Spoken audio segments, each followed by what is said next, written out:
வணக்கம். இப்போ பார்த்தீங்கன்னா, நம்மளுடைய சேனல்ல வரக்கூடிய வீடியோஸ்லாம் நீங்க பார்த்துட்டு இருப்பீங்க நம்புறேன். அறிவியல் சார்ந்த ஜோதிட கருத்துக்களை பார்த்துக் கொண்டிருக்கிறோம். எந்த விதத்திலும் மூடை நம்பிக்கைக்குள்ள போகாமல், பரிகாரங்கள் அது மாரி விஷயங்கள், ஒரு சயின்டிஃபிக் விஷயம் இல்லாத விஷயத்துக்கு போகாமல், எப்படி இந்த ஜோதிட சாஸ்திரம் வந்து நம்மளுடைய மனித குலத்துக்கு, மனித வாழ்க்கையில் நடக்கக்கூடிய சம்பவங்களை எப்படி எடுத்து காட்டுகிறது, கர்மா எப்படி செயல்படுகிறது, நம்மளுடைய வாழ்க்கை வந்து ரேண்டமா நடக்கக்கூடிய ஒரு விஷயமா அல்லது காரண காரியத்தோட நடக்கக்கூடிய விஷயமாங்கிறது நல்ல துல்லியமாக சயின்டிபிக் வேதிக் அஸ்ட்ராலஜி முறையில் பார்த்து கொண்டிருக்கிறோம். அந்த வரிசையில் பார்த்தீங்கன்னா இந்த வீடியோவில் நம்ம என்ன பார்க்குறோம்னா, மேஷ லக்னம் மேஷ ராசியில பிறந்தவங்களுக்கு கர்ம பலன் எப்படி செயல்படுகிறது, ஒரு கிரகமும் எதுமாற கர்மாவை கொடுக்க கடமைப்பட்டிருக்குது அப்படிங்கிறத நம்ம கொஞ்சம் டீட்டெயிலாக பார்க்க போகிறோம். அதுக்கு முன்னாடி நம்ம சேனலுக்கு ஃபர்ஸ்ட் டைம் வரவங்க மறக்காம சப்ஸ்கிரைப் பட்டன் கிளிக் பண்ணுங்க, ஃப்ரெண்ட்ஸ் அண்ட் ரிலேட்டிவ்ஸ்க்கு ஷேர் பண்ணுங்க. இப்போ பார்த்தீங்கன்னா, மேஷ லக்னம் மேஷ ராசிக்காரர்களுக்கு அதிபதியாக வரக்கூடிய உங்களுடைய பர்சனாலிட்டி, உங்களுடைய மனசை, உங்களுடைய உடல், மனம், செயல்திறன், நேச்சுரல் டெண்டன்சி எல்லாத்தையுமே கவர்ன் பண்ணக்கூடிய, கண்ட்ரோல் பண்ணக்கூடிய, ஆளுமை செலுத்தக்கூடிய கிரகம் வந்து செவ்வாய். ஸோ இந்த செவ்வாய் வந்து ஓரளவுக்கு நல்ல இடத்துல இருந்துட்டாருன்னா பிரச்சனையே இல்லை.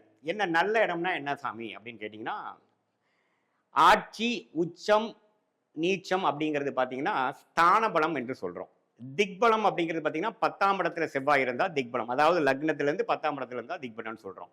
அதே சமயத்தில் குரு, சுக்கிரன், பௌர்ணமி சந்திரன் தாக்கத்தில் இருக்கக்கூடிய ஒரு அம்சத்தில் நாம் வந்து செவ்வாய் இருந்ததுன்னா திக்பலம் அல்லது சுபத்துவம்னு சொல்கிறோம். சுபர்களோட தாக்கத்தில் இருக்கக்கூடிய அமைப்புகள்னு சொல்கிறோம். ஸோ இது மாற அமைப்புகள் இருக்கக்கூடிய இது விஷயங்கள் பார்த்தீங்கன்னா, செவ்வாய் வந்து நல்ல ஒரு அமைப்புல திக்பலம், ஸ்தான பலம், திக்பலத்தோட கிடைக்கும் பொழுது இருக்கும் பொழுது உங்க ஜாதகத்துல நல்ல கர்மாவை கொடுக்கக்கூடிய கடமைப்பட்ட ஒரு கிரகமாக செவ்வாய் வந்துடுது. ஸோ செவ்வாய் வந்து இது மாதிரி நல்ல இடத்துல இருந்துட்டாவே ஒரு நல்ல விஷயம். ஈவன் நீச்சமா கடகத்தில் இருந்தாலும் குரு பார்வையோட, குருவோட சேர்ந்து, சந்திரனோட சேர்ந்து, சுக்கிரனோட சேர்ந்தெல்லாம் இருந்துட்டாவே பிரச்சனை இல்லை. எப்பவுமே ஒரு சுப கிரகம்னு எடுத்துட்டீங்கன்னா சுக்கிரன், குரு, சந்திரன், அது பௌர்ணமி சந்திரன், இந்த கிரகத்தோட சம்மந்தப்படும் பொழுது நல்ல ஒரு திக்பலம் கிடைக்குது. இதே சனி, செவ்வாய், ராகு, கேதுங்கிற பாவகிரகத்தோட சம்மந்தப்படும் பொழுது பாவத்துவமான கர்மா பெறுகிறது. ஸோ சுபர்களோட சம்மந்தப்படும் பொழுது நல்ல கர்மாவும், பாவத்துவமான கர்மாவை பெறும் பொழுது பாவ கர்மாவும் பெறுகிறது. ஸோ செவ்வாய் வந்து நம்ம முக்கியம். அடுத்தபடியா ராஜயோகத்தை கொடுக்கக்கூடிய கிரகம் யாரு மேஷ லக்னம் மேஷ ராசிக்காரர்களுக்கு பார்த்தீங்கன்னா சூரியன் அண்ட் குரு. சூரியன் குரு தசைகள் உங்களுக்கு வருமாயின் ரொம்ப நல்லது. அது சூரியன் வந்து நல்ல இடத்துல ஆட்சி, உச்சம், அதே சமயத்தில் குருவோட சேர்ந்து, குரு பார்வை, குருவோட சேர்ந்து சுக்கிரனை அஸ்தங்கப்படுத்தி 5 டிகிரி 6 டிகிரிக்குள்ள சூரியன்லாம் இருக்கும் பொழுது நம்ம நன்மை.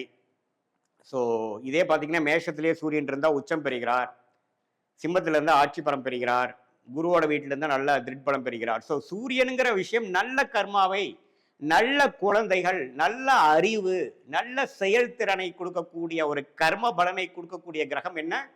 சூரியன். அதே மாதிரி அதுக்கு ஈக்குவலண்டான நல்ல யோகத்தையும் பாக்கியத்தையும் கொடுக்கக்கூடிய கிரகம் என்ன? குரு.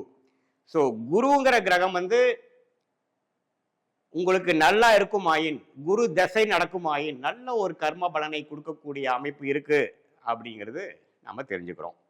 ஸோ குரு வந்து நல்ல ஒரு அம்சத்தை கொடுக்கக்கூடிய, நல்ல ஒரு அமைப்பை கொடுக்கக்கூடிய கிரகமாகவும், சூரியன் வந்து ராஜயோகத்தை கொடுக்கக்கூடிய கிரகமாக வருகிறது. செவ்வாய் நம்பவே உங்களை பாதுகாக்க பண்ணக்கூடிய ஒரு ஜாதகமாக வருகிறது. அதாவது உங்க ஜாதகத்துல வந்து ஒரு நல்ல பாதுகாப்பையும், ஒரு நல்ல திடத்தையும், உங்களுடைய பர்சனாலிட்டி, மனசை வந்து கொஞ்சம் திடமா வைக்கக்கூடிய ஒரு ஆளுமையை கொடுக்கக்கூடிய ஒரு கிரகமாக வருது. உங்களுக்கு மிகவும் சிக்கல் பிடித்த கிரகம் என்று சொல்லப்படுகிற கிரகம் பார்த்தீங்கன்னா புதன்.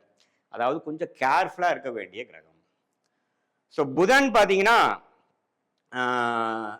3க்கு 6க்குள்ள அதிபதியாக வந்து புதன் வந்து சில பிரச்சனைகள் கொடுக்கக்கூடிய, உங்களுடைய பாவ கர்மாவை கொடுக்கக்கூடிய, கடன், நோய், எதிரி, வம்பு, வழக்கு அது மாதிரி விஷயத்தை கொடுக்கக்கூடிய ஒரு கிரகமாக புதன் இருக்கு. ஸோ புதன் திசை வரும் பொழுது மேஷ லக்னக்காரர்கள், மேஷ ராசிக்காரர்கள் ரொம்ப கவனமாக இருக்கணும். அந்த புதனே பார்த்தீங்கன்னா 6ஆம் இடத்துல சனி செவ்வாயோட பாதிப்புல இருந்து, ராகுவோட பாதிப்புல, பாவகிரகத்தின் பாதிப்புல இருந்துட்டா கேட்கவே வேண்டாம்.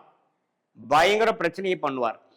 ஸோ புதன்கிற கிரகம் வந்து கொஞ்சம் சிக்கலான ஒரு கிரகமாக உங்க பாவகர்மாவை கொடுக்கக்கூடிய கிரகமாக இருக்கு. ஆனா புதனே பார்த்தீங்கன்னா ஒரு குரு சுக்கிரன் அப்படிங்கிற ஒரு வீட்டில் ஓரளவுக்கு திருட்பலம் சுபத்துவம் என்று சொல்லப்படுகிற சுபர்களோட தாக்கத்தில் இருக்கும் பொழுது பார்த்தீங்கன்னா ஒரு நல்ல பலன். ஆனா ஒரு குதர்க்கமான விஷயத்துல ஒரு கடன் மூலமாக, அடுத்தவங்க சொத்து மூலமாக, அடுத்தவங்களுடைய நீங்க எதிர்பார்க்காத ஒரு விசித்திரமான முறை மூலமாக உங்களுக்கு வந்து பாசிட்டிவான விஷயங்கள் வந்து கண்டிப்பாக புதன் கொடுப்பார். அதே சனி செவ்வாய் ராகுவால் பாதிக்கப்பட்டிருந்தால் பாவத்துவமாக கொடுப்பார்.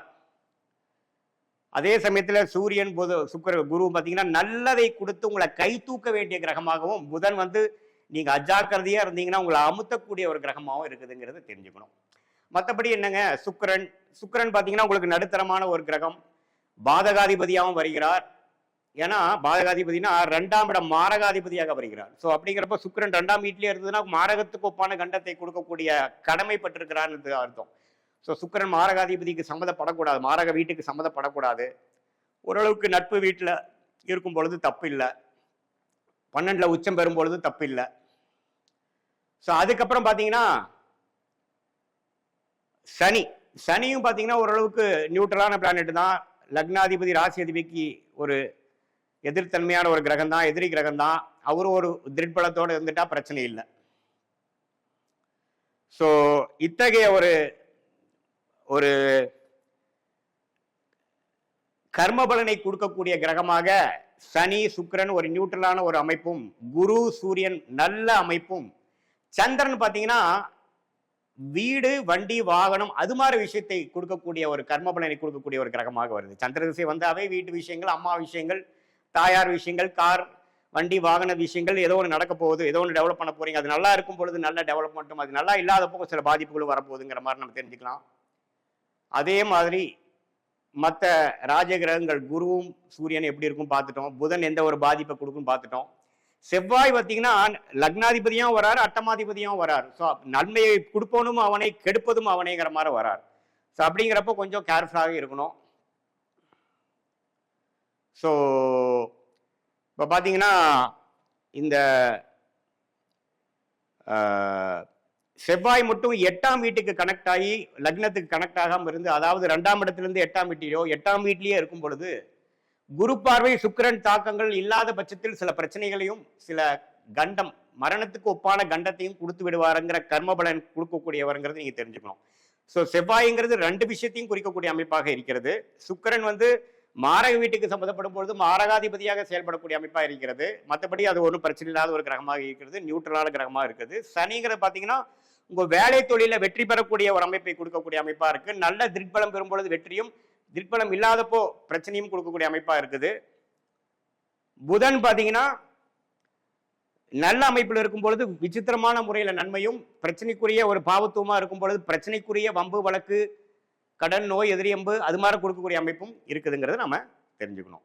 இதுதான் பொதுவாக மேஷ லக்னத்துக்கும் மேஷராசிக்கும் ஒரு கிரகமும் என்ன கர்ம பலனை கொடுக்க வல்லமை படைத்தது, உங்களுக்கு என்ன தசாபுக்திகள் போய் கொண்டிருக்கிறது, அந்த கிரகம் உங்கள் ஜாதகத்தில் எப்படி இருக்கிறாரு அப்படிங்கிறதை பார்த்து அந்த தசை எப்படி ஒரு கர்ம பலனை உங்களுக்கு கொடுக்குங்கிறத நீங்க தெரிஞ்சுக்கலாம். இது ஒரு பொதுவான பலன் தான். நீங்க பிறந்த தேதி, பிறந்த நேரம், பிறந்த ஊர் கொடுத்து ஒரு துல்லியமான முறையில் சயின்டிபிக் வேதிக் அஸ்ட்ராலஜி முறையில் நம்ம பார்க்கும் பொழுது கண்டிப்பாக துல்லியமான ஃபியூச்சர் எப்படி இருக்க போகுது, ஷார்ட் டேர்ம் எப்படி இருக்க போகுது, லாங் டேர்ம் எப்படி இருக்க போகுதுங்கிறது நல்லபடியாக எடுத்து அதுக்கு தகுந்த முடிவுகளை எடுத்து வாழ்க்கையில் நம்ம ஜெயிக்க முடியும் அப்படிங்கிறத நான் கேட்டுக்கிறேன்.